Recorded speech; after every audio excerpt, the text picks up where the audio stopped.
Donc le collectif Migrants 83, c'est un collectif, comme son nom l'indique, qui regroupe des associations très diverses qui travaillent sur la question des migrants, des réfugiés, quelle que soit l'appellation, soit dans l'accueil, y compris de mineurs isolés étrangers, ou d'organisations qui travaillent sur les droits, comme la Ligue, et quelques autres. Donc au sein de ce collectif, tous les sujets qui vont être abordés ce soir sont abordés et sont aussi abordés dans le sens d'agir sur le terrain. Bien sûr, quand il s'agit d'accueillir des gens qui sont à la rue, quand il s'agit d'accueillir des mineurs isolés, ou quand il s'agit d'accompagner des personnes qui voient leurs droits bafoués pour des questions de papier, ou qui reçoivent des OQTF malvenus dans tous les sens du terme. Voilà, donc au sein du collectif, il y a aussi quelques personnes de ces organisations qui interviennent dans le milieu scolaire, de l'élémentaire au lycée. Il y a d'ailleurs des profs concernés ou des documentalistes concernés dans la salle ce soir. Voilà, donc quand on a réfléchi un petit peu à cette journée du 18 décembre, qui est la journée internationale des migrants, il est venu l'idée d'inviter Yvan Gastaut, que je laisserai se présenter tout à l'heure, notre intervenant de ce soir, l'un des co-auteurs, comme vous le voyez sur l'écran, du livre France Terre d'immigration. D'ailleurs, j'ai vu que quelques-uns l'en avaient acheté. Si ce n'est pas déjà fait, Yvan pourra rester après les interventions pour une dédicace pour ceux que ça intéresse. C'est toujours un élément sympathique, une dédicace. Alors, bon, en tout cas, en ce qui me concerne. Voilà, donc c'est la soirée qui nous est proposée dans le cadre du comptoir des idées. Et je vais en dire deux mots, parce que Yvan va se présenter. Alors, on ne va pas faire semblant, quand le jeu des questions-réponses, de ne pas se connaître, et vous voyez, ça doit faire à peu près une trentaine d'années qu'on bosse ensemble. Donc, on se connaît un peu. Parce que je tâcherai de lancer, après son intervention, le jeu des questions de façon tout à fait classique. Hein. Mais comme le sujet... Il y en aura des questions. Ouais. Il y en aura, c'est sûr, c'est sûr. Non, alors, pour dire deux mots sur le livre et le sujet, ce qui est tout à fait intéressant, et c'est pas de la flagornerie de ma part, on a depuis longtemps dépassé ça, c'est que ça couvre 13 siècles d'histoire des relations, alors Yvan le précisera, orientalo, arabo, musulmano, françaises, etc., avec la période coloniale, la période de l'esclavage, des périodes d'effervescence culturelle ou scientifique extraordinaires. Moi, quand j'ai fermé le bouquin, je me suis dit, aujourd'hui, dans une zone où il y a Al-Qaïda, ACMI, etc., là, il y avait Averroès, Ibn Khaldoun, Omar Khayyat et quelques autres. Ça fait bizarre de penser ça, que sur cette terre géographique, il y a eu parmi les plus grands penseurs du monde, et qu'aujourd'hui, il y a des fous furieux qui assassinent au nom d'un Dieu dont ils, pour la plupart, n'ont pas lu le livre de référence. Voilà, donc avec Yvan, nous allons balayer ces 13 siècles d'histoire, donc ça part des années à peu près 700 à aujourd'hui 2024. Et j'en profite aussi pour ne pas l'oublier, deux dernières choses pour ne pas être trop long. Vous avez au mur accroché une exposition du collectif Solidarité laïque, dont la Ligue des droits de l'homme est membre avec quelques autres, qui a 7 ou 8 ans et qui retrace en 22 panneaux, on n'a pu accrocher que 16 ou 17 panneaux, l'histoire des immigrations de la moitié du 19e siècle à aujourd'hui. Le aujourd'hui étant il y a 6 ou 7 ans. Alors vous voyez que déjà, de façon très synthétique, sur un peu plus d'un siècle, il y a 22 panneaux. Imaginez ce que pourrait donner une exposition, ça m'a traversé l'esprit, de 13 siècles d'histoire. Ouais. Ça serait quelque chose d'assez extraordinaire et d'exceptionnel. Peut-être que ça viendra un jour. Voilà, donc Yvan, je te laisse te présenter. Et puis après, droit au but, tu présentes le bouquin et ensuite on échangera. Merci Roland, bonsoir à toutes, bonsoir à tous, je suis ravi d'être parmi vous ce soir et de participer à ce cycle de conférences très riche, donc ravi de venir dialoguer aussi avec vous parce que j'ai un temps assez limité, hein, on a dit 30-40 minutes, on verra, mais on pourrait parler des heures, c'est ça le problème, c'est que je ne vais pas pouvoir vous raconter 13 siècles d'histoire comme ça en 30-40 minutes, mais aborder quelques aspects. Mais peut-être d'abord commencer par me présenter, puisque tu m'as déjà pas mal présenté, mais donc moi je viens de Nice, l'Université Côte d'Azur, voisin ici à Toulon et régulièrement amené à y venir avec grand plaisir toujours, dans un laboratoire, je ne sais pas si vous connaissez ce laboratoire qui s'appelle l'URMIS, l'unité de recherche Migration-Société, qui a deux bases, hein, une base à Nice et une base à Paris. C'est un des plus anciens laboratoires qui a travaillé sur les migrations. Les historiens n'ont pas le privilège d'avoir été les premiers à travailler sur les migrations, puisqu'il y a des historiens de l'immigration depuis en gros les années 80. C'est pas un hasard d'ailleurs, hein, parce que la naissance du champ du travail historique sur les migrations, c'est en gros une sorte de réaction à la montée du Front National. Principalement les premiers historiens, je pense à Gérard Noyel, Ralph Shore, Patrick Weil, ont voulu essayer de démonter, pas toujours avec succès malheureusement, parce que le travail de l'historien est un peu plus bénédictin que les médias en tant que tel, de montrer qu'il n'y avait pas forcément de différence dans le traitement entre les populations maghrébines, justement, victimes de stigmatisation dans les années 80 par le discours notamment du Front National, et la manière dont on avait traité les Italiens, les Espagnols, les Polonais au XIXe siècle. Donc les historiens se sont mis sur ce sujet à ce moment-là, alors que les sociologues avaient déjà travaillé bien avant, hein, et l'ancêtre de mon laboratoire s'appelait l'IDERIC, l'Institut de réflexion sur les relations interculturelles. Voilà, donc je suis environné de chercheurs et pas que des historiens sur ce sujet. Et alors, bien sûr, évoquer cet ouvrage qui a été une longue entreprise, vous l'imaginez, parce que nous sommes 4 directeurs, hein, Pascal Blanchard, Nicolas Bancel, Naïma Yahi et moi-même. Mais il y a plus de 20 auteurs qui ont, en fonction de leur spécialité, réfléchi à différentes périodes. Par exemple, moi, je ne suis pas un grand spécialiste du Moyen-Âge, donc je ne pouvais pas écrire quelque chose de pointu sur le Moyen-Âge, et donc il a fallu, et on ne peut pas, aujourd'hui, depuis ce qu'on appelle l'émiettement de l'histoire, hein, je ne sais pas si vous voyez ce concept de François Doz dans les années 80 qui parle de l'histoire en miettes, c'est-à-dire le fait qu'on n'a plus aujourd'hui de grands récits d'historiens qui seraient de raconter la Méditerranée, comme l'a fait Braudel à un moment donné, de la naissance, si on peut dire, à nos jours. C'est ces grandes entreprises qu'un seul historien avait vocation à présenter. Aujourd'hui, il faut collaborer, il faut s'associer, il faut travailler sur des champs éditoriaux. C'est ce qu'on a essayé de faire ici, avec cet ouvrage. Mais il faut savoir qu'il y a une archéologie à cet ouvrage. Parce qu'en fait, on a commencé à travailler là-dessus au début des années 2010. Avec un autre ouvrage qui est un peu le pendant de celui-là, mais celui-ci en images, beaucoup, hein, et qui s'intitule, vous voyez, et celui-là a été paru en 2013, la même chose, la France arabo-orientale, 13 siècles de présence. Celui-là est plus cher, bien sûr, et surtout il y a des images, alors que dans celui que nous avons republié, il n'y a pas d'images. En revanche, il a fallu, et c'est moi qui m'y suis collé, je vous le dis tout de suite, hein, actualiser ce qui s'est passé entre 2013 et 2024, puisqu'on a publié ça il y a début d'année, hein, 2025. Donc il a fallu actualiser. Ça a été un souci, hein, de réfléchir au dernier chapitre, 2014-2024, sur lequel je terminerai tout à l'heure. Hein. On en parlera évidemment éventuellement. Mais si vous voulez, le projet est le même, sauf que celui-là, que vous pouvez voir peut-être à la bibliothèque Chalucé, je pense, est un ouvrage d'images. Alors le propos, Roland, tu m'as invité à clarifier les choses parce qu'il y a eu pas mal de critiques sur cet ouvrage notamment. Qu'est-ce que c'est qu'arabo-oriental? De quoi on parle quand on parle d'arabo-oriental? Et ça a été assez difficile de circonscrire le sujet. Bon, notre ambition était de parler, il y a un mot qui est très important qui te plaît, Roland, c'est le mot présence. Hein, alors je vais revenir sur l'ouvrage actuel. Voilà, de présence au pluriel, effectivement, et la notion de présence, c'est une notion qu'on a choisie, qui n'est pas forcément une notion très théorisée, hein, mais alors là, on a mis présence au singulier, vous voyez, c'était présence au pluriel, et là, c'est présence au singulier. L'idée de présence renvoie effectivement à la notion d'ancrage, voilà, hein, ancrage, installation, présence. Donc l'idée que cette France arabo-orientale qu'on a finalement mis en sous-titre ici, et on a réfléchi à la manière dont on pouvait titrer cet ouvrage, et on n'arrivait pas à trouver. On s'est cassé les pieds pendant des semaines et des semaines, et finalement, on n'a pas trouvé mieux que France Terre d'Immigration. Ce qui n'est pas forcément satisfaisant, parce qu'on n'évoque pas toutes les immigrations, on parle d'une immigration en tant que... Enfin, d'un type d'immigration en particulier, mais il y a plusieurs immigrations dans ces présences du Maghreb, de l'Égypte et de l'Orient.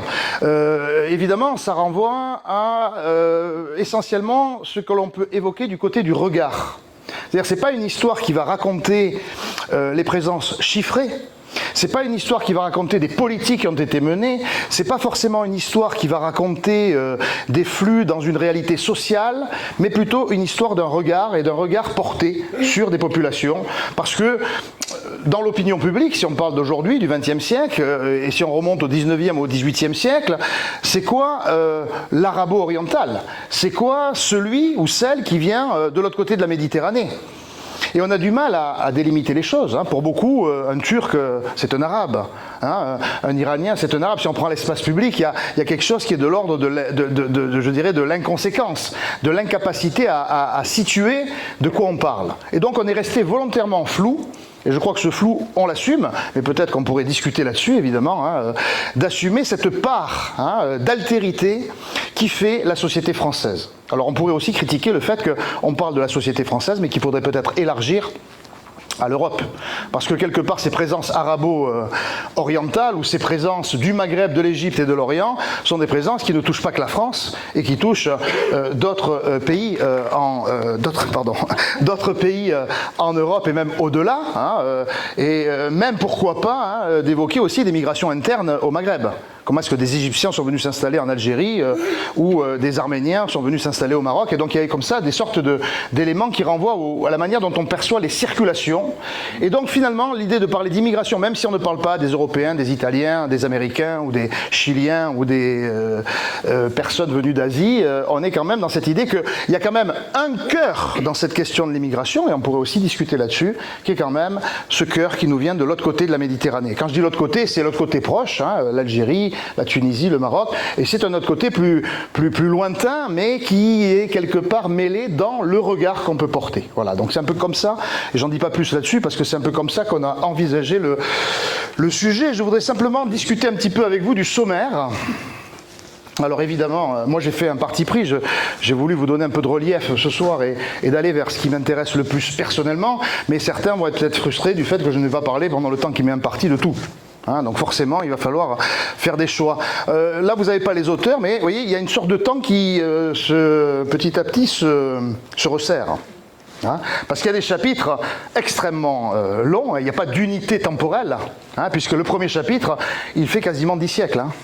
Vous voyez, on va de 718 à 1797, et puis ensuite c'est un siècle quasiment, et puis on resserre, et puis on en arrive parfois à des périodes qui sont, comme le chapitre 4 par exemple, uniquement la Première Guerre mondiale. Voilà. Et l'idée étant, quand on parle de présence, de parler des traces, de parler du patrimoine, de parler de l'action culturelle, de parler de la manière dont ces populations venues du Maghreb, de l'Égypte et de l'Orient ont fait quelque part la société française et sont un patrimoine français. N'en déplaise à ceux qui voudraient le nier aujourd'hui. Et c'est une réalité. Comment nier cette réalité ?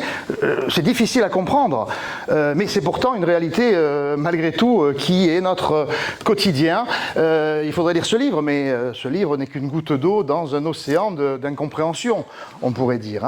Et à chaque époque, il y a effectivement cette dimension de présence qui, moi, m'amène à parler de la notion de patrimoine. Et quand on parle de patrimoine, ça renvoie à la notion d'espace commun, ça renvoie à la notion d'histoire commune, qui est une histoire comme toutes les histoires de famille, qui est parfois conflictuelle, qui est parfois violente, qui est parfois dure, qui est parfois marquée par l'incompréhension, l'insatisfaction, mais qui est aussi une histoire d'irrigation, qui est aussi une histoire de contact, qui est aussi une histoire interculturelle, avec des rapports de domination, avec parfois des choses que l'on connaît, qu'on a appris dans les livres d'histoire.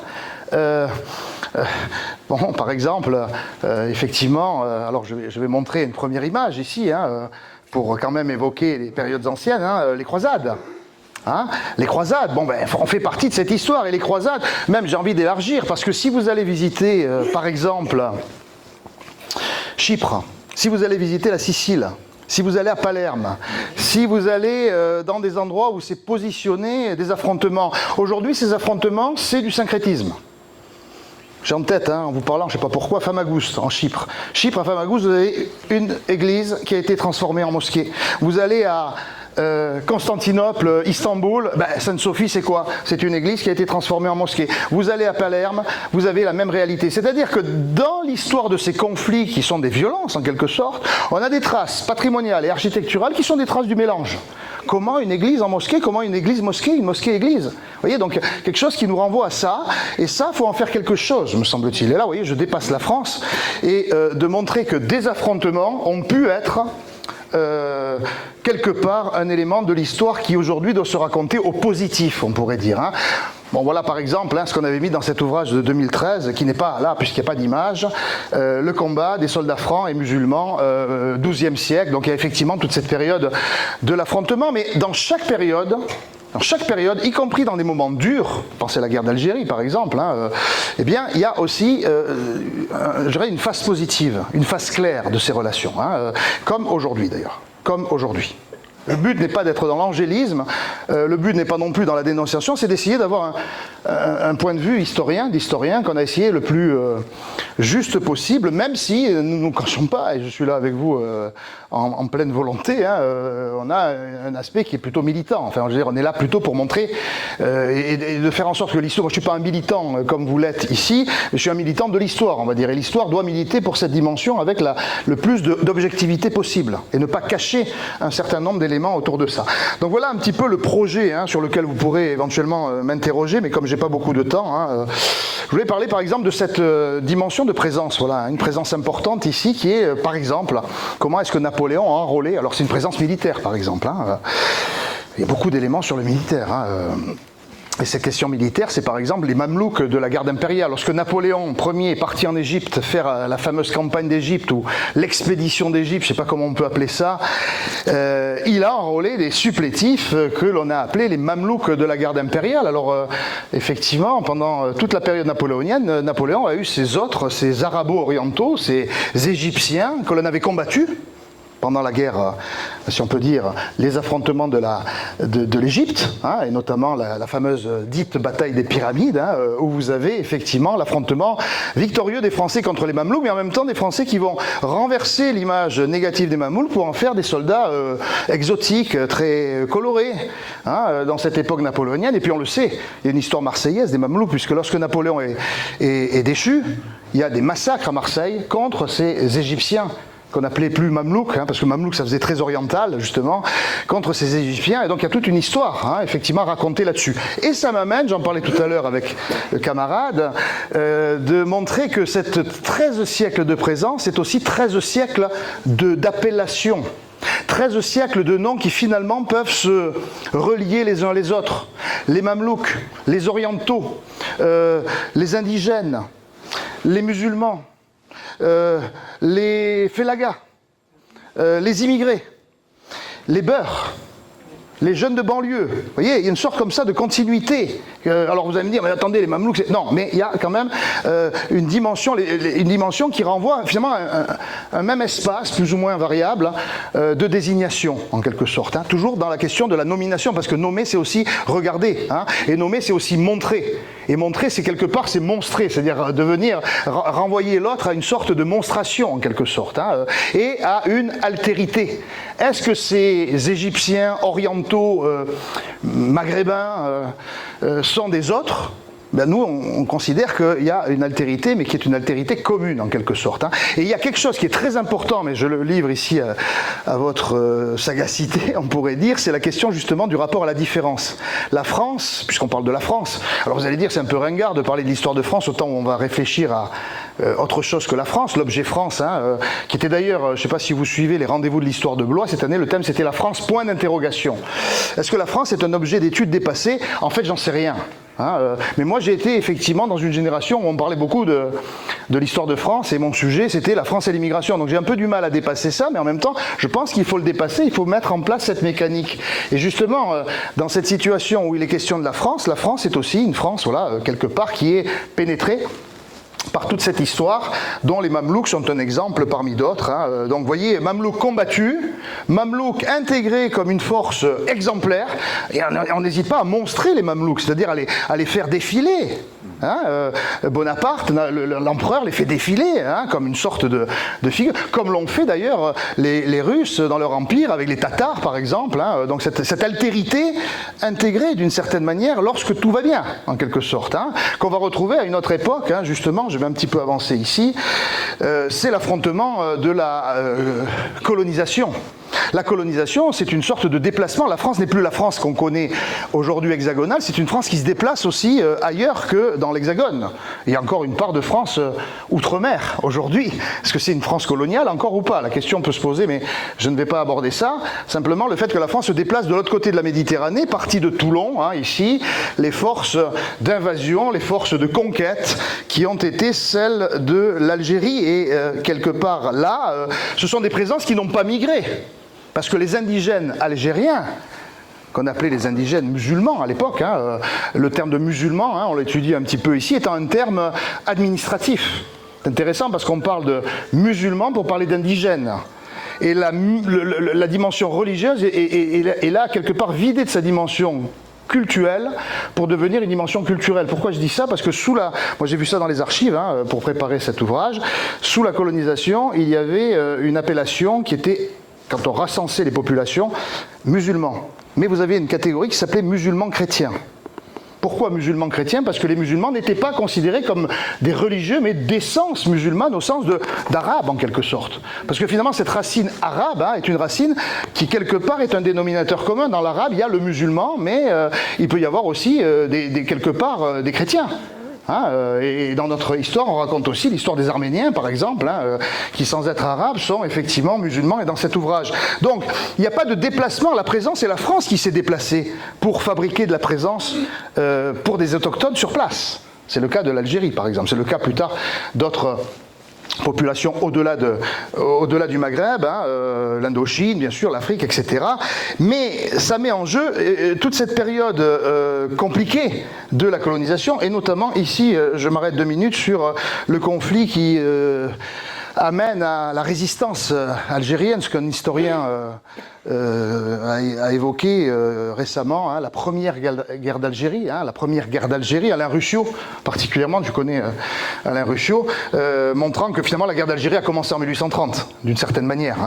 Et quelque part, on en a là une scène avec... Vous voyez, ce tableau, bon, je ne vais pas le détailler, mais on l'a beaucoup utilisé. Pourquoi? Alors, on le lit mal, là, parce qu'on est loin, mais c'est un peu du cinéma, presque. C'est du grand écran, comme on avait à l'époque.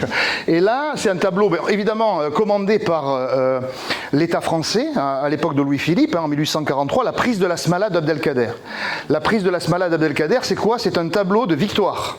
C'est un tableau où la France, alors c'est le duc d'Aumale, le fils du roi, Louis-Philippe, qui avait capturé une partie de la Smala d'Abdelkader, et en particulier massacré pas mal de personnes, et emprisonné d'autres personnes. D'ailleurs, montré tout à l'heure, il y a une histoire avec Toulon, ici, de prisonniers qui ont été acheminés vers la France, le fort de la Mague, qui a été utilisé.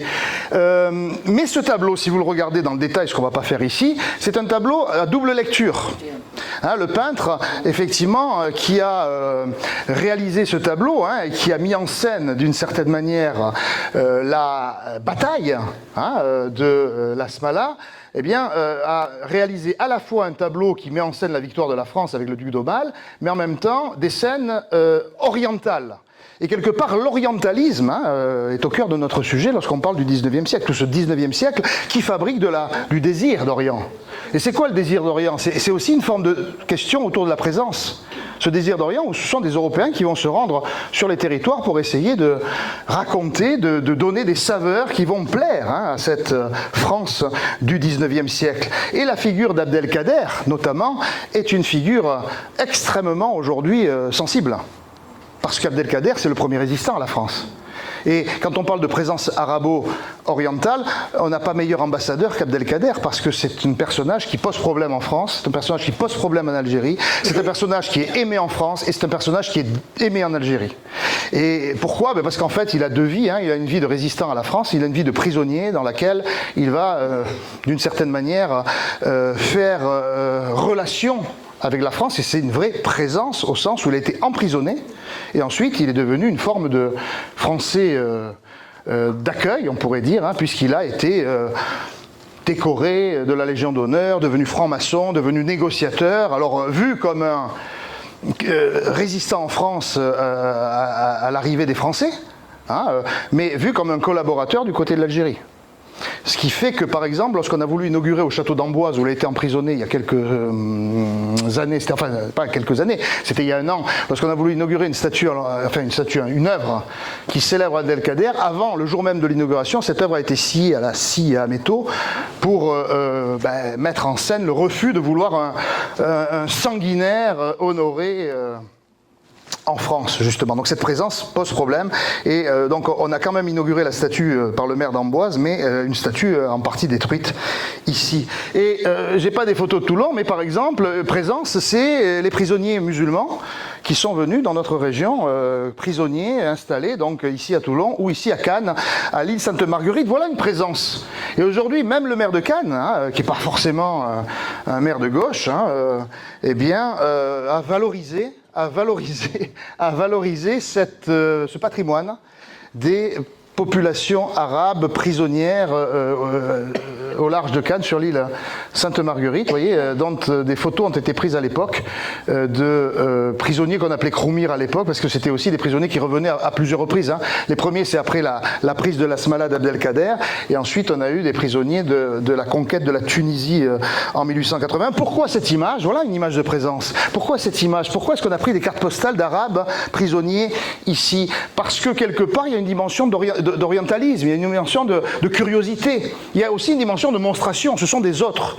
Mais ce sont des autres qui, quelque part, viennent diversifier le territoire, l'exotiser, en quelque sorte, ici. Et voilà ce qu'on peut... on a étudié ça assez précisément sur le 19e siècle. Une image aussi de l'arabe soumis, ici, lorsque les tribus arabes rendent les armes à l'armée française. C'était au moment de la deuxième prise, la prise définitive et la capture d'Abdelkader en 1847. À gauche, les Arabes qui rendent les armes, à droite aux Français, avec une sorte de césure au milieu qui ramène effectivement à réfléchir à la manière dont cette France va être une deuxième France. Et je trouve que cette image-là est très intéressante parce que, vous voyez, le Petit Journal, alors ce Vendée, le Petit Journal a des centaines de milliers, même parfois même plusieurs millions d'exemplaires. Là, vous avez le supplément illustré du samedi ou du dimanche. Je ne sais plus, et on vous présente ici, vous voyez, c'est une lecture d'images qu'on peut faire, c'est, vous voyez, la fidélité de l'autre France. L'autre France. Les chefs arabes, ça va garder la foi jurée. En gros, ça nous dit quoi cette image? Elle nous dit les Arabes sont des sanguinaires, sont des gens qui ont le sabre facile, qui sont nerveux, qui sont capables de toutes les violences, mais la France veille, la France gouverne, la France apaise. Marianne est là. Et face à Marianne, tout le monde se couche, d'une certaine manière. Tout le monde s'aplatit. Et ils savent garder la foi jurée. C'est que quelque part, il y a eu aussi, dans les présences, une vision qui était une forme de discrimination positive. J'ose pas dire islamophilie, mais à un moment donné, ne l'oublions pas, alors les spécialistes de la laïcité ici le savent, lorsqu'on combattait les curés, lorsqu'on combattait cette emprise religieuse, c'était pas l'emprise musulmane qu'on combattait, c'était une emprise catholique, et à ce moment-là, on draguait d'une certaine manière l'islam qui était sous cloche, et qui effectivement avait cette figure un peu positive, notamment quand on parle encore une fois de 13 siècles de présence, comment est-ce qu'un député de Besançon est devenu un héros de la Chambre des députés quand il est arrivé, alors il s'était converti à l'islam en tant que médecin, il est parti en Algérie, dans les années 1870-1880. Il revient en France toujours habillé à la musulmane, parce qu'il avait trouvé ça très, très intéressant et très motivant. Il a le bon sens, si on peut dire, la bonne idée de se présenter aux élections législatives. Il est élu. Et donc en 1897, les journaux font la une, le musulman à la Chambre des députés. Et c'est intéressant parce qu'on est en pleine chambre qui discute, c'est un peu avant le combisme, avant Émile Combes. Et là, le président de l'Assemblée, j'oublie son nom, dit aux musulmans, parce qu'il est seul, à quel moment vous voulez faire vos ablutions? Il dit, écoutez, je vais faire maintenant. Alors il interrompt la séance, il dit, monsieur le musulman fait ses ablutions, on peut reprendre une fois que vous aurez terminé. Donc voilà, une sorte de vision assez à l'envers de ce qu'on peut avoir aujourd'hui. Et la mosquée de Paris est une présence. Voilà, la mosquée de Paris, il n'y a pas que les hommes et les femmes qui sont présents, il y a aussi les bâtiments. Pourquoi la mosquée de Paris est inaugurée en 1926 avec des fonds de l'État, alors qu'on est dans une période de laïcité, parce que quelque part on va considérer que cette mosquée n'est pas cultuelle mais culturelle. Bon, alors donc il y a beaucoup d'éléments à dire là-dessus. Et bien sûr, présence, c'est aussi contact. Hein. Est-ce que la colonisation entre dans le sujet? Oui, hein, il y a toute une partie qui évoque aussi la colonisation et comment est-ce que cette colonisation est une œuvre, entre guillemets, bien sûr, de la République. Puisque là, je vous ai mis des affiches de 1848, hein, lorsque, une fois qu'on avait quelque part pacifié, entre guillemets, le territoire algérien, on va inciter des Français, et pas que, et notamment des ouvriers, à partir en Algérie avec une valeur plutôt de gauche, hein, à l'époque. Hein, et je crois qu'il faut regarder ça en face aujourd'hui avec cette dimension effectivement de favorisation de la colonisation. Et là, il faut vraiment s'interroger là-dessus. Parce qu'il y a quelque part, la colonisation a été motivée par la gauche de l'époque. Quand je dis la gauche de l'époque, ce sont les républicains qui, dans ce laps de temps très court qui dure de 1848 à 1851, vont encourager la colonisation civile. Et là, moi, c'est ce qui m'intéresse. On est dans une sorte d'entre-deux. C'est-à-dire qu'on est à la fois dans une sorte de vision qui, de l'époque, qu'est-ce qu'on aurait fait nous à l'époque? Est-ce qu'on aurait soutenu cette idée? Je n'en sais rien, je ne sais pas. Il y avait une vision positive, c'est-à-dire le contact, favoriser le contact. Et quelque part, la notion d'assimilation était une notion que, par exemple, les Britanniques n'avaient jamais pensé, parce que les Britanniques ne cherchent pas du tout le contact.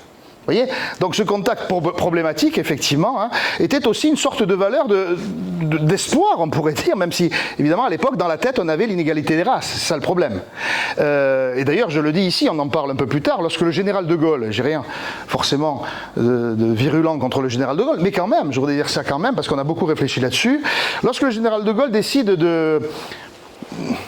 avec tous les errements possibles, hein, de favoriser l'indépendance de l'Algérie. Quelque part, c'est qu'il refuse le contact. Et qu'il considère que, d'ailleurs il l'a dit à son assistant de l'époque, Alain Perfit, si on peut dire ça comme ça, il avait dit, voilà, moi j'ai pas envie de voir tous ces Arabes en France.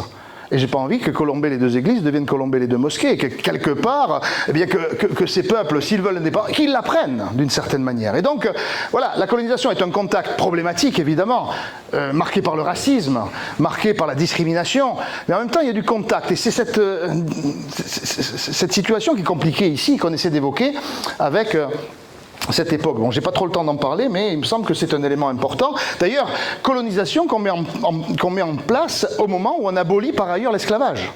Comment réfléchir, vous voyez, entre cette ambiance de gauche de 1848-48, qui est un moment très important, où antiraciste, on abolit l'esclavage, mais antiraciste, on colonise. Vous voyez ? Une sorte de mélange de polarisation comme ça ici, hein, de mettre en scène le fait qu'on n'a pas forcément vu la dimension de discrimination et comment est-ce que quand on part de Paris, on va effectivement partir avec des convois multiples et variés pour l'Algérie et s'y installer, évidemment au détriment de populations locales, hein, puisqu'on distribue des terres ici aux populations françaises. Et donc la présence ici se joue aussi du côté de l'Algérie devenue française à ce moment-là. Et puis bien sûr l'imaginaire colonial est un imaginaire profond. Regardez comment est-ce que, par exemple, hein, le voile faisait beaucoup moins peur à l'époque. Hein, regardez ici cette très belle affiche pour l'exposition coloniale de 1931. Hein. Alors on vous parle ici du tour du monde en un jour, hein, et on montre toutes les entre guillemets races avec une mosquée surmontée du drapeau français à gauche. Hein. Donc voilà, la mosquée et la France, ce n'est pas rédhibitoire pour cette époque.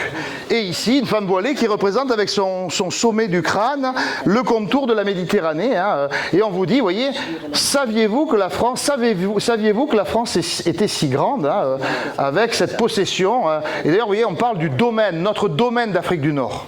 Hein, c'est l'emploi du terme de ceux qui ont été les défenseurs de l'exposition coloniale, qui a été un moment d'acmé, on va dire, de point haut, mais qui ensuite a très rapidement bifurqué vers, évidemment, un fiasco qui va durer au moins à partir de la Seconde Guerre mondiale. Jusque-là, hein, regardez comment est-ce que cette notion de présence, elle rayonne, hein, la France rayonne jusque dans ses colonies les plus lointaines. Donc toutes ces images sont effectivement plus parlantes que n'importe quel discours à cette occasion. Et puis on a aussi évoqué, je voudrais venir là-dessus parce que il y a aussi cette histoire plus récente, hein, donc le rapport malaisé, violent. Alors bien sûr, j'ai laissé de côté le génocide arménien, mais effectivement, on a vu que Missak Manouchian était rentré au Panthéon l'année dernière et que quelque part, les présences, c'est aussi la présence de ces réfugiés arméniens, de cette arrivée des Arméniens en 1915 et dans les années qui suivent. Et cette présence est très importante puisqu'on l'honore aujourd'hui avec l'imaginaire plutôt positif, alors que pendant très longtemps, les Arméniens ont été désignés également avec des formes de racisme extrêmement importantes.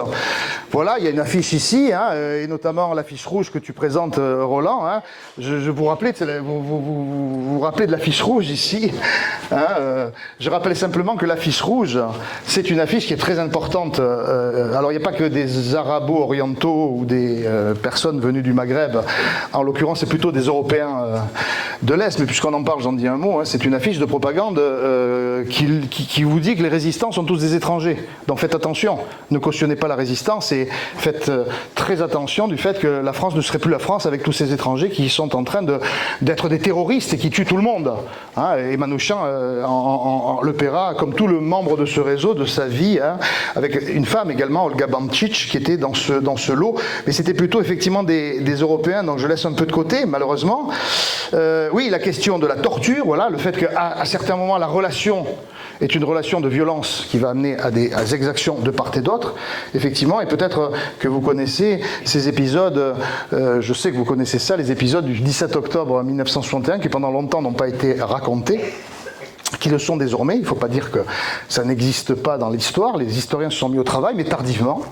Il faut le savoir, il a fallu que ce soit un militant historien, Jean-Luc Einaudi, qui dans les années 90, moi je vous avoue, j'ai découvert ça voilà, en étant étudiant, et j'ai été assez frappé du fait que pendant 30 ans, il y avait une sorte de chape de silence là-dessus, et que donc dans l'histoire, il y a des révélations, il y a des niches, des choses qu'on n'évoque plus, qu'on va ressortir, et cette histoire est ressortie au début des années 90. Aujourd'hui, beaucoup d'historiens ont intégré ce sujet, hein, mettant en scène, vous voyez, voilà, la présence ici, alors particulièrement de populations du Maghreb, hein, mais en scène cette dimension, hein, ici on noie les Algériens.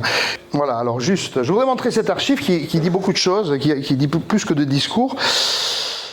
En termes de présence, et ça a été dans l'actualité, hein, on a parlé de la dénonciation des accords franco-algériens de 1968, hein, qui sont d'ailleurs des accords pas si positifs que ça. On a voulu les positiver aujourd'hui en disant on va porter un coup à l'Algérie, mais en fait c'est des accords qui sont ambigus, parce que dans la société française de l'après-guerre d'Algérie, il y a une logique justement liée au présent, qui est la suivante, c'est de dire l'Algérie est devenue indépendante, donc la logique serait que tous les Algériens aillent dans leur pays pour contribuer à la nation algérienne naissante. Or, et les pouvoirs publics vont très rapidement s'en rendre compte, c'est le contraire qui se passe. Hein, la guerre d'Algérie se termine et il y a un flux d'immigrés algériens, marocains, tunisiens, mais pas que, hein, très important en France. Donc il y a une peur, sans crise. Et là, je voudrais discuter de ça aussi, parce que je sais qu'il y a cette réflexion sur la crise qui provoque le racisme. Il me semble qu'à cette époque, il n'y a pas de crise, et pourtant, il y a un rejet. Il y a déjà une peur du grand remplacement, d'une certaine manière. Enfin, évidemment, on n'emploie pas ce terme, hein, mais il y a déjà une peur de l'arrivée trop massive d'Algériens, et très vite, on va tenter de limiter les arrivées d'Algériens, parce que les pouvoirs publics français n'ont pas pensé à ça, et je dirais l'opinion publique va très rapidement développer, alors il y a la guerre d'Algérie qui pèse, hein, mais pas que, un racisme anti-arabe très important qui va s'élargir, parce que c'est quoi un arabe dans les années 60? Oui, c'est un Algérien, c'est un Tunisien, c'est un Marocain, mais c'est au-delà même, hein, des personnes qui sont victimes par leur faciès, on pourrait dire, de discrimination. Et je voudrais vous montrer ce cas-là, voilà, qui raconte ça, hein, un journaliste. Et pourquoi un journaliste est-il venu interroger trois personnes qui débarquent à Marseille d'un bateau venu d'Algérie. Le 29 avril 1964, un journaliste tend un micro à des Algériens. Un jeune qui arrive, qui est un primo-arrivant, qui vient faire un stage, d'ailleurs accueilli par des pairs, hein, le catholicisme social hein, notamment. Un second qui est un ouvrier que vous voyez ici, qui est arrivé, donc une présence aussi, mais qui vient lui parce qu'il va régulièrement voir sa famille, la femme est restée au pays, lui travaille en France, il est ferrailleur, et donc il y a une dimension ici de, je dirais classique, hein, l'ouvrier que l'on peut imaginer dans les pouvoirs publics, celui qui travaille en France pour une durée déterminée, et qui va repartir au pays un jour, même s'il ne repartira pas, et qui a laissé sa femme et ses enfants au pays, assez classique, mais il y a un troisième personnage ici, pardon, c'est pas lui. Ça, c'est le préfet de police, c'est pas lui non plus, voilà, c'est lui. Et lui, au contraire, raconte que il a sa famille en France, ses enfants en France, et que finalement son destin est plutôt français. Donc vous avez trois profils, un primo-arrivant qui arrive du bateau, vous avez un migrant, on va dire, alternatif qui va et vient, et vous avez un migrant qui finalement habite en France, et à un moment donné, il dit « je m'en vais chez moi ». Et le journaliste dit « mais c'est où chez vous ?»« Saint-Maur-des-Fossés », il dit. Et là, il y a un blanc. Le journaliste ne sait plus quoi dire parce qu'il est surpris de cette présence qui est en train de dire que ben voilà, lui, chez lui, c'est Saint-Maur-des-Fossés, alors que dans sa tête, il avait l'image de l'étrangeté, on pourrait dire, par rapport à ça. Alors bien sûr, c'est la France des bidonvilles. Je voulais vous montrer un extrait de Élise ou la vraie vie. Alors, vous connaissez ce film, j'en suis sûr, qui est le roman de Claire Etcherelli, qui raconte un amour impossible. Alors voilà, la société française a malgré tout évolué sur ce sujet, où on était là, alors notamment, je vous raconte la scène, hein, donc Élise est une travailleuse de province qui vit à Bordeaux, elle vient travailler aux usines Renault, elle s'emploie en tant que jeune fille célibataire, elle a une vingtaine d'années, elle tombe amoureuse d'un ouvrier algérien. En pleine guerre d'Algérie. Et c'est l'histoire de Claire Etcherelli, l'histoire vraie qu'elle a racontée. Elle a eu le prix Féminin pour ça en 1967. Et Claire Etcherelli a fait son roman. Et Michel Drac a présenté ce film avec Marie-Josée Natt, de Bonifacio. Et là, le moment est très intéressant puisque le couple décide de sortir dans le Paris de la guerre, hein, c'est quelques années auparavant, et ils vont dans un café. Dans le café, c'est du racisme pur jus. Hein. Les consommateurs insultent en disant tu es une pute, tu es avec les Arabes. Et là, on voit quelque chose qui, quand même, a évolué aujourd'hui. Hein. Mais ce qui n'empêche pas qu'il y ait d'autres dangers. Mais effectivement, l'idée de montrer que ces présences ont aussi suscité une haine extrêmement importante, que l'on a pu voir ici avec notamment ce type de slogan dans Minutes, hein, avec sans doute un pic contre les Arabes en tant que tels. C'est ce qui s'est passé en France, et notamment dans le sud, à Marseille en particulier, mais à Grasse aussi en 1973, lorsqu'à l'occasion d'un meurtre fait divers d'un jeune Algérien qui tue un chauffeur de tram à Marseille, hein, en fin août 1973, il y a une sorte de violence forte de la part de groupes plus ou moins constitués, de groupuscules, qui vont développer le terme en emploi, les ratonnades. Hein.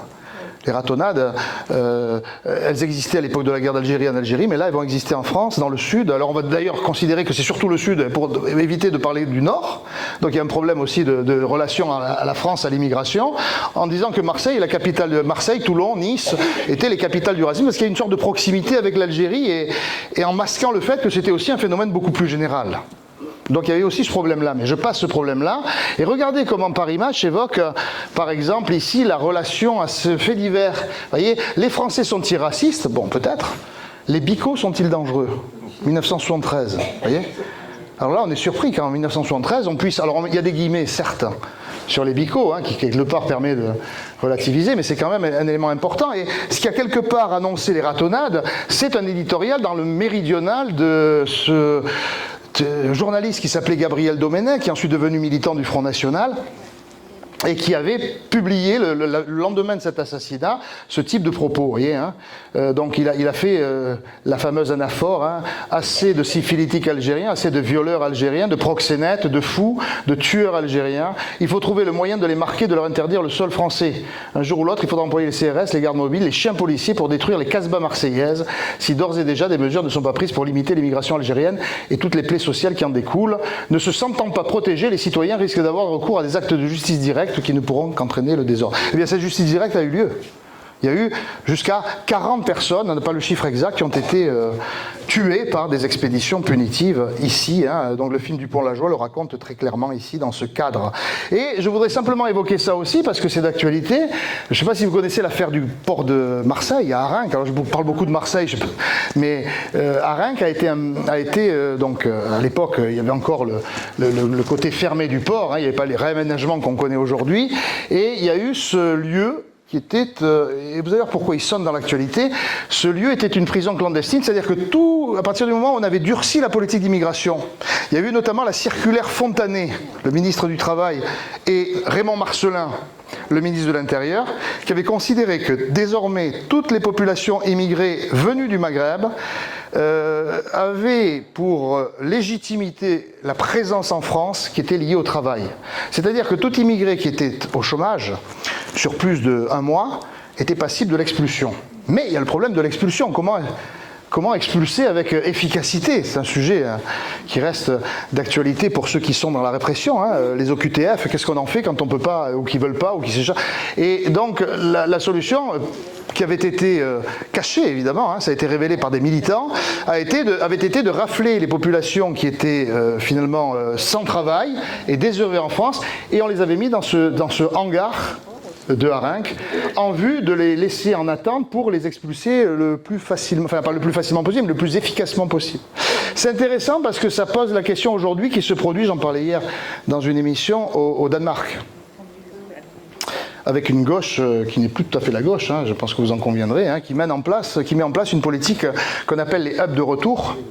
Alors il y a deux types de hubs de retour, c'est l'idée justement qu'on puisse légaliser, c'est ce qui a été fait, légaliser ce type de prisons clandestines qui ont été dénoncées, c'est-à-dire des lieux où on va, pour les personnes récalcitrantes à quitter le territoire, on va les arrêter, les placer légalement dans ces lieux pour les expulser en groupe vers justement ce qu'on appelle les hubs de retour, c'est-à-dire des pays qu'on va payer, à peu près 20 000 € par individu. Alors c'est des accords que le Danemark a essayé de passer avec le Rwanda, des accords avec l'Ouganda, l'Italie a tenté ça avec l'Albanie. C'est-à-dire des États qu'on va financer pour qu'ils gèrent ces départs organisés en quelque sorte, surtout pour dire à l'opinion publique qu'on fait quelque chose. Et c'est surtout ça qui est haut. Alors il me semble que là il y a une histoire assez intéressante autour du hangar d'Arinque. Alors bien sûr la présence c'est aussi, alors là je vous dis un mot très rapidement parce que je voudrais pas trop prolonger, mais la présence c'est aussi cette présence, alors je suis sur le temps plus récent, de ce qu'on appelle la marche contre le racisme et pour l'égalité, qu'on a appelé, vous voyez, Libération, le lendemain parle de la marche des beurs, le Paris sur beurre. Qui met en scène une présence comme on a retrouvé à travers d'autres époques, de personnes qui s'installent en France, de personnes venues du monde arabe, de personnes qui viennent d'Égypte, de personnes qui viennent de ce monde oriental et qui vont avoir une action en France parfois d'intellectuels, on l'a dit, de militaires, de scientifiques, et là en l'occurrence de citoyens, puisque dans cette histoire il y a aussi une histoire d'installation et de descendance. C'est-à-dire que jusqu'à quand est-ce qu'on est immigré ? Est-ce qu'on est immigré quand on est fils d'immigré ? Est-ce qu'on est immigré quand on est petit-fils d'immigré ? Est-ce qu'on est immigré quand on a quelqu'un...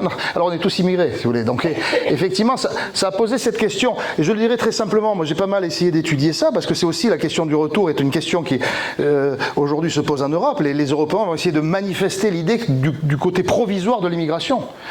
Alors que l'immigration, depuis bien longtemps, est une immigration qui, en partie, s'installe. Pas que, il y a des personnes qui circulent, qui partent, qui reviennent, etc. Mais il y a quand même pas mal d'immigration qui s'installe. Et cette installation est une installation que la France n'a pas voulu voir. Et quand je dis la France, c'est pas simplement la France.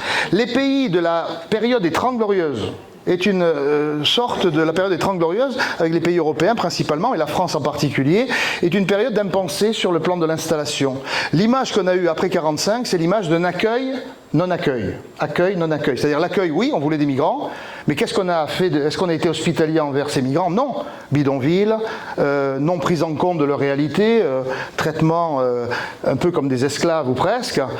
Et à un moment donné, on s'est rendu compte, et je situe ça à peu près à la fin des années 70, début des années 80, notamment avec la marche, où la France se rend compte, les pouvoirs publics se rendent compte, les Français se rendent compte d'une chose qu'on ne veut toujours pas voir, c'est la dimension plurielle, la dimension multiculturelle, la dimension d'un brassage dont la société française est porteuse, qu'elle le veuille ou non, c'est une réalité historique.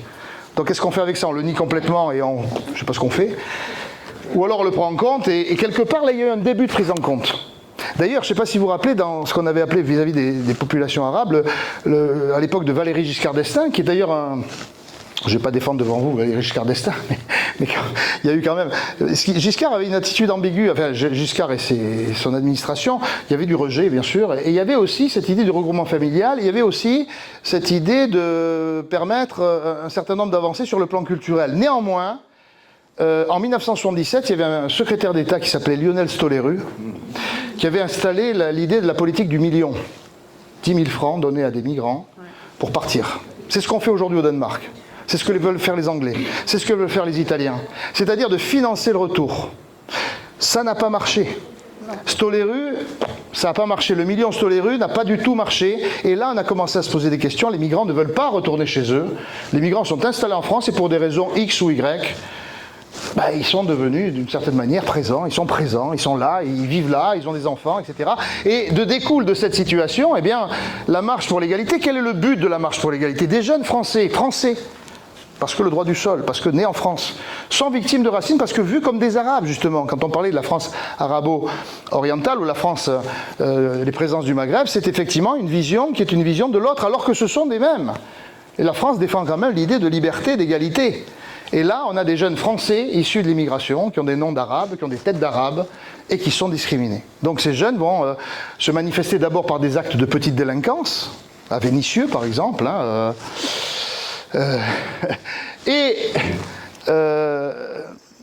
l'idée va germer en 1983 d'un mouvement pacifiste qui va beaucoup plaire aux Français, enfin une partie de la France on va dire, qui est la marche pour l'égalité, puisque vous le savez, François Mitterrand a accueilli une délégation de marcheurs à l'Élysée le 3 décembre 1983 et a ravi le peuple de gauche d'une certaine manière et a fabriqué une image positive de l'arabe à ce moment-là à travers le beurre.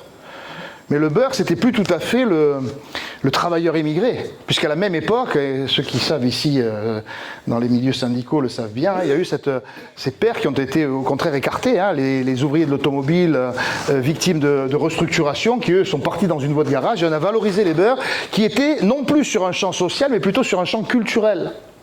Et à ce moment-là, on a eu ce que Catherine de Wenden appelle la bourgeoisie. C'est-à-dire, voilà, la bourgeoisie, c'est ça. C'est Smaïn qui a du succès. Alors Smaïn, le sketch, le président, extra. Tout le monde riait en disant qu'on avait un président arabe en France. Oh là là. Et Douce France, alors bien sûr, il y a une expo, hein, tu connais, voilà, carte de séjour, très très... Alors c'est l'entrée culturelle, l'entrée par la culture, d'une certaine manière. Et comment les Français ont adoré... Enfin, les Français, oui, ça a été vendu. Je pense même des Français racistes ont adoré Carte de séjour parce que ça a été l'adaptation de la chanson de Charles Trenet, Douce France, cher pays de mon enfance, avec des sonorités rail, beurre, au sens arabe, qui ont eu du succès en 86. Et même Jack Lang a amené ça à l'Assemblée nationale pour montrer que c'était l'intégration. Voilà. Et puis, un mot là-dessus, sur les présences, c'est aussi la question controversée du voile qui s'est posée à partir de 1989. Vous en savez beaucoup là-dessus. Les débats qui ont eu lieu sur d'autres figures qui ont germé. Vous voyez, quand on dit la présence du Maghreb, c'est aussi la présence féminine. Et là, en l'occurrence, ces jeunes filles qui nous renvoient peut-être à un imaginaire autour de Delacroix en 1834, avec Femmes d'Alger dans leur appartement. On retrouve ici des formes de vision qui sont bien sûr nouvelles et renouvelées des filles, notamment dans cette affaire sulfureuse du voile en 1989, jusqu'à la commission Stasi, et cette notion de ostensible qui fait que la France a été le premier pays à légiférer sur cette appartenance religieuse qui a tant fait débat et qui a amené à discuter de l'islamophobie, voilà un autre terme, l'islamophobie, pour parler de ses présences ici, et avec un féminisme qui s'est un peu disloqué, j'en dis un mot, vous voyez, je pense qu'on verrait plus ça aujourd'hui, vous voyez, pourtant on était en 2004, de jeunes filles qui se sont mobilisées justement pour lutter contre la commission Stasi en disant je suis voilée et française, et j'ai mes droits, et des filles qui se voilaient avec le drapeau français, voilà. Et de notre côté, ni pune ni soumise, qui elle a accepté et cautionné la loi Stasi en disant oui, il y a quelque chose qu'on a nié, par exemple, c'est comme on dit aujourd'hui, le masculinisme ou le patriarcat des banlieues, c'est-à-dire des frères ou des tournantes de celles qui sont victimes de violences, y compris par leurs propres frères ou leur propre père, on pourrait dire, père PAIR ou PERES aussi. Et au même moment, on s'est aussi interrogé sur cette notion d'écran pâle, c'est-à-dire la diversité sur le devant de la scène, sur lequel on a quand même pas mal évolué, mettant en scène, par exemple, l'arrivée d'une première grande figure qu'on valorise à l'époque et qu'on fait moins aujourd'hui, parce que c'est devenu beaucoup plus banal, c'est l'arrivée d'Azouz Begag, écrivain du Gon du Shahaba, qui raconte son enfance, et que l'on voit derrière Nicolas Sarkozy et son premier ministre de l'époque, Dominique de Villepin. Quand on connaît Azouz Begag, il vous raconte que Sarkozy le méprisait admirablement, qu'il avait envers lui un mépris total, et qu'il a vécu le mépris.